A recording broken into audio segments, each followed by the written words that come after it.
여러분 안녕하세요, 김캠입니다. 한 주간 고생 많으셨습니다. 매주 일요일 찾아오는 영화 연예학습지 주간 기무캐를 시작합니다. 근데 이거 아시죠? 주간 기무캐는 이불 안에서 아직 멍할 때 보는 게 제맛인 거, 그리고 정신 차리고 또 보면 건강에 이롭습니다. 진담이고요. 바로 들어갑니다. 고고! 우리를 기분 좋게 해주는 제레미 레너형 근황이에요. 제레미는 파라마운트 플러스의 주연 드라마 메이어 오브 킹스타운 시즌3의 촬영을 시작했습니다. 촬영 첫날, 오늘은 긴장하고 있다. 작품 제작을 위해, 그리고 무엇보다 팬분들을 위해 정말 잘할 수 있길 바란다 라면서 자신이 연기하는 마이크 역의 의상인 정장 차림의 이런 사진을 공개했는데요. 웃고 있지만 정말 긴장감이 역력한 표정. 그리고 얼마 전 미국 CNN과의 인터뷰도 인상적이었어요. 이 1년의 싸움을 어떻게 버텼냐는 질문에 내겐 살아가는 방법이 다양하게 존재한다. 소중한 사람들을 위해 열심히 싸우려 했다. 만약 내가 죽으면 많은 사람들을 실망시켜버릴 것이며 그들의 인생을 엉망으로 만들어 버릴 것이다 라고 말했는데요. 전 그냥 드릴 게 사랑과 응원밖에 없어요, 형님. 디즈니 인어공주 실사판의 할리 베일리가 엄마가 되었습니다. 1월 7일에 이렇게 인스타로 아기의 앙증맞은 손을 공개했는데요. 팔찌에 쓰여있는 헤일로는 아기의 이름이고, 할리의 남자친구이자 아이의 아빠는 래퍼 DDG입니다. 2023년에 일어난 가장 큰 사건은 내게 아들이 생긴 것이다. 이 세상에 온 걸 환영해 헤일로 라며 할리가 출산의 기쁨을 알렸는데요. 임신 소문은 작년부터 돌았습니다. 작년에 할리가 스냅챗을 하던 도중 한 팬이 임신한 사람의 코다 라는 지적을 하자, 나중에 단 한 번이라도 내 코에 대해 말하는 사람은 지옥을 보게 될 것이다 라며 화를 낸 적이 있었는데요. I love my nose. Leave me the hell alone. 비디오에선 얼굴과 목까지만 공개하고 있었고, 숨이 차 보이는 것도 임신한 느낌이라는 등 여러 말들이 오갔습니다. 작년 9월에 있었던 MTV 비디오 뮤직 어워드엔 펑퍼짐한 드레스를 입고 나와 팬들이 배를 숨기려고 한다는 지적이 있었으며, 되도록이면 사진에 찍히지 않으려 했고 포옹하는 방법도 배를 신경 쓰는 모습이기도 했네요. 그래도 할리가 임신을 부정한 적은 없으며 사생활을 지키고 싶었던 게 아닐까 싶습니다. 무엇보다 아이가 태어난 건 축복할 일이니까요. 이번 한 주 가장 뜨거웠던 게 뭔지 아시죠? 바로 골든글로브 시상식이었습니다. 정말 다양하고 흥미로운 일들이 벌어졌으니까 들어가 볼게요. 지난 1월 7일에 제81회 골든글로브 시상식이 개최됐죠. 근데 여기 페드로 파스칼이 등장합니다만 팔에 깁스를 하고 있어요. 이게 무슨 일인가 싶어 알아보니 집 계단에서 굴러 떨어졌다죠. 그래서 오른팔이 부러져 1월 말에 수술에 들어간다고 합니다. 페드로가 말하기론 2월 중순에 시작할 라워 시즌2의 촬영엔 문제가 없다니 그나마 다행입니다. 그리고 시상식 하면 드레스죠. 근데 역시 마고로비가 시선을 확 끌었습니다. 바비로 맹활약한 마고로비가 핑크 드레스를 착용하는 건 예상 가능했지만, 이건 사실 1977년에 나온 슈퍼스타 바비를 바탕으로 아르마니가 특수 제작한 맞춤형 드레스라죠. 바비는 14억 달러나 벌었고, 워너 영화 중 흥행 탑이 된 것에 대해 마고로비는 숫자가 주는 이상적인 경험이었다. 주말에 극장에 가면 온통 핑크였다 라며 기쁜 소감을 밝혔네요. 2023년을 지배한 셀럽이 한 명 더 있죠. 바로 테일러 스위프트입니다. 녹색 드레스가 아름다운데요. 아니 가수 아닌가? 싶으시겠지만 테일러의 콘서트 영화 테일러 스위프트 디 에라스 투어가 개봉 3개월이 된 지금 2억 5천만 달러를 벌어들였습니다. 특히 이번 골든글로브엔 흥행상이 새롭게 신설되었는데요. 1억 5천만 달러 이상을 번 8작품이 노미네이트 되었고, 그중 하나가 테일러의 작품 되겠습니다. 다음은 누가 상 탔나? 주요한 몇 가지 부문을 알아볼까요? 여우 주연상은 푸어싱즈의 엠마 스톤이 받았습니다. 저도 아주 주목하고 있는 영화 되겠고요.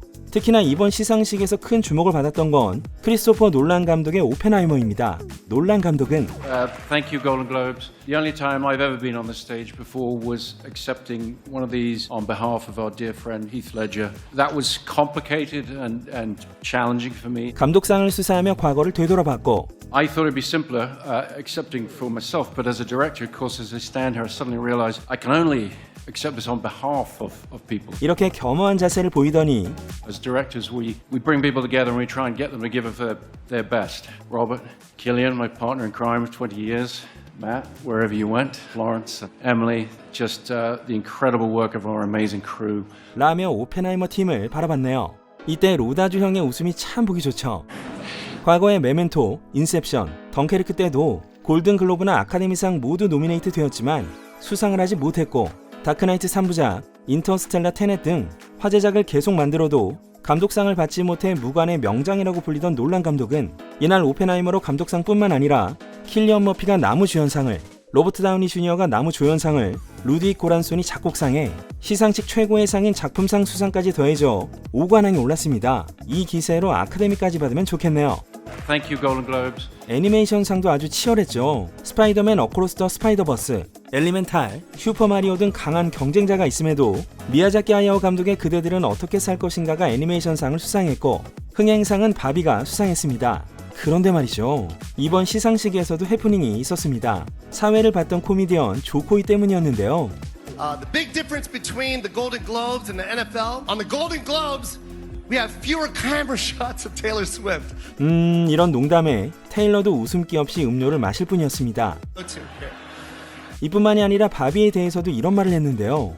And Barbie is on a plastic doll with big boobies. It was kind of weird being attracted to a plastic doll. 바비와 부비를 빗대어한 이 농담이 문제였습니다. 이때 배우들의 표정은 이랬습니다. 라이언 고슬링은 마린 못... 타임지는 이 발언을 영화가 직면한 근본적 성차별을 무의식 중에 부각시켰다고 비판했으며 시청자들로부터도 하룻밤 사이에 비난이 폭주하자 조코이는 바로 다음날 아침 굿모닝 아메리카에 출연해 사회자는 힘든 일이죠. 전 스탠드업 코미디언이고 사회자와는 다른 일을 하고 있어요. 전체적으로 보면 매우 좋았습니다. 실패한 장면이 있었나요? 그 말은 NFL에 대한 것이었고 NFL을 주제로 할 생각이었을 뿐입니다. 이렇게 해명을 했습니다. 시상식 후에 영국 라디오 프로그램에 출연한 바비의 그레타 거윅 감독은 글쎄요. 그의 말이 실수라고 생각하지 않아요. 바비는 큰 가슴을 부각하며 대량 생산된 인형의 원조격이기 때문에 그 말이 맞습니다. 그리고 아시다시피 이 영화 기획이 플라스틱 인형을 소재로 하기 때문에 전망이 밝지 않은 프로젝트였을지도 몰라요. 바비는 그 구조상 캐릭터성도 없고 스토리도 없이 오로지 이야기에 투영되기 위한 존재일 뿐이거든요. 바비가 가슴과 엉덩이가 크고 슬림하고 다리가 길다는 스테레오타입의 이상성을 구현한 인형인 건 영화 속에서도 소재로 쓰입니다. 게다가 바비는 오펜하이머처럼 원작 책이 있는 것도 아니기 때문에 조코이의 발언이 잘못되지 않았다고 생각해요. 하지만 원작이 없는 그냥 인형에 불과하기 때문에 오히려 깊은 통찰이 있는 영화가 탄생했다고 생각합니다. 라며 조코이를 비판하기보단 영화의 개념을 되돌아보는 현명함을 보여줬습니다. 네, 마고로비와 바비의 주제곡으로 주제곡상을 탄 빌리 아일리시와의 투샷으로 골든글로브 소식을 마무리하겠습니다.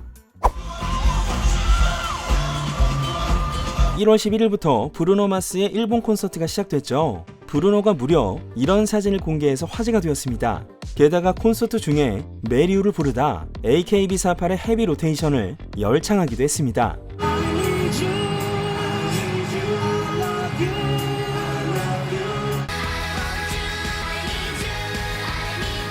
브루노 마스의 공연은 도쿄돔에서 총 7일간 열리며 21일에 피날레가 되겠습니다.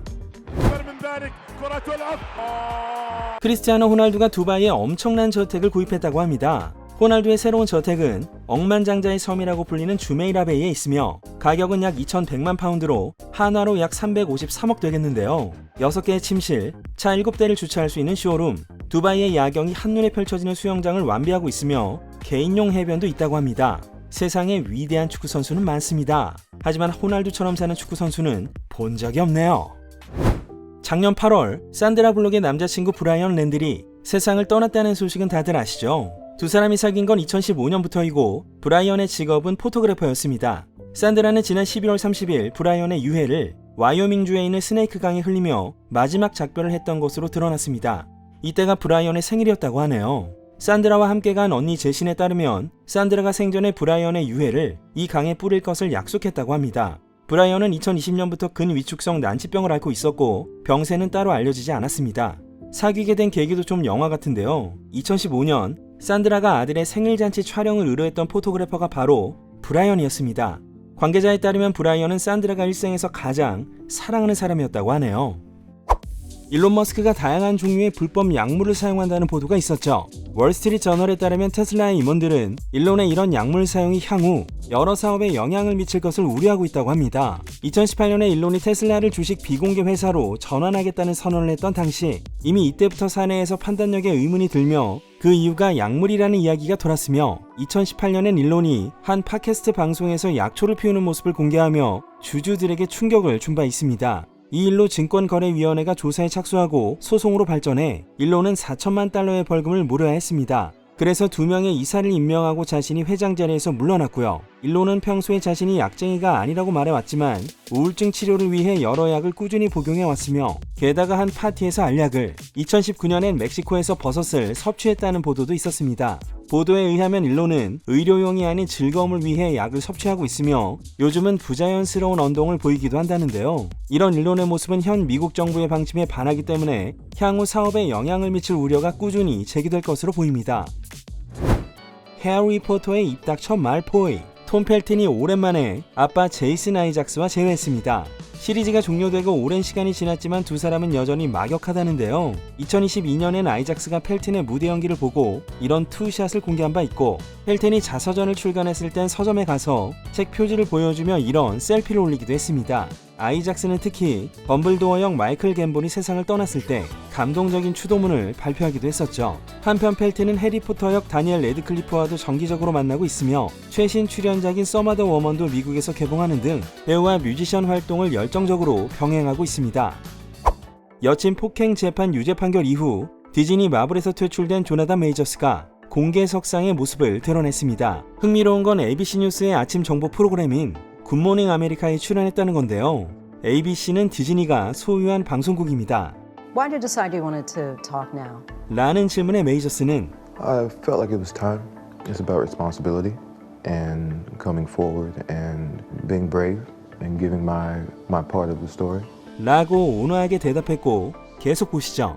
The prosecution has described your relationship with Grace Jabari as tumultuous and abusive. How would you describe that to your relationship? Our relationship was, it was not healthy, and that began to reveal itself over time, but there was no abuse.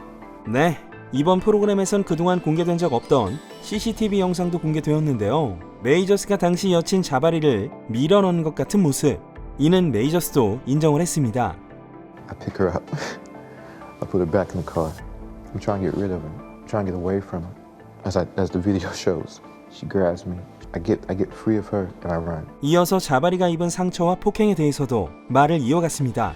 She says inside the car, you hit her in the face, Yeah. twist her arm behind her back, fracture her middle finger. Yeah, that did not happen.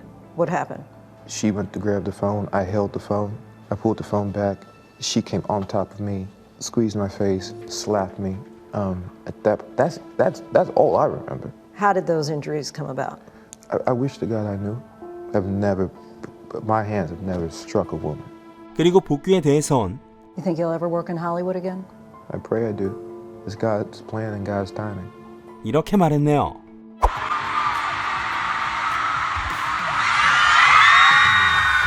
테일러 스위프트와 트래비스 켈시가 올 여름에 약혼을 한다는 소식입니다. 한 관계자는 두 사람이 이미 논의를 마쳤고 계획도 있다고 주장했는데요. 가장 유력한 것이 두 사람이 사귄 지 1년이 되는 7월이라고 합니다. 지난 12월에 트래비스가 테일러의 아버지인 스콧 스위프트에게 결혼 허락을 받았으며 그 이후로 친구들과 반지 이야기를 나누고 있다고도 합니다. 이미 트래비스는 테일러의 가족들, 테일러는 트래비스의 가족들과 휴가를 보내고 있고요. 이제 테일러도 진짜 가는 걸까요? 또 하나의 로맨스 소식입니다. 어메이징 스파이더맨의 앤드류 가필드가 스포츠 일러스트레이티드 모델로 알려진 올리비아 브라워와 사귀고 있습니다. 이런 모습을 보면 뭐 빼박이죠. 올리비아는 이렇게 캐리어 2개를 들고 앤드류의 집에서 나온 모습이 포착되었는데요. 올리비아가 스포츠 일러스트레이티드에 등장한 건 2019년과 2020년 스포츠 수영복 이슈로 두 사람이 어떻게 만나게 되었는지는 알려지지 않았습니다. 올리비아가 유일한 케이스는 아니고요. 2021년에 스포츠 일러스트레이티드 모델인 알리사 밀러와 앤드류가 사귀기 시작했고 2022년에 깨졌습니다. 한때 엠마 스톤과 3년간 사귄 적도 있었죠. 앤드류는 작년에 했던 인터뷰에서 40세까지 부모가 되어야 한다는 사회적 압력에 대해 다소 부정적인 입장을 견지하기도 했습니다. 킴 카다시안의 반파된 2022년식 레인지 로버가 10만 달러, 한화로 약 1억 3천만 원에 매물로 나와 화제입니다. 일단 차 상태를 좀 보시죠. 운전석과 조수석 에어백이 터졌고 미러 커버도 분리되어 있으며 차량 곳곳이 찌그러져 있습니다. 엄마가 사줬다는 이 차의 킴은 많은 애착을 갖고 있었다는데요. 킴은 과거에 2015년형 레인지 로버를 2018년에 매물로 내놨고 몇 시간 만에 팔린 바 있습니다. 그땐 약 8만 5천 달러에 팔렸었죠. 박살난 것도 이 가격인데 이땐 싸게 팔았었군요. 네, 오늘은 여기까지. 장안의 화제작이죠. 오컬트 영화 파묘의 나노 분석 영상과 저작권 풀린 미키마우스 대환장 파티 영상 아직 못 보셨다면 시청을 권해드리고요. 지금까지 주간 김육회 K였습니다.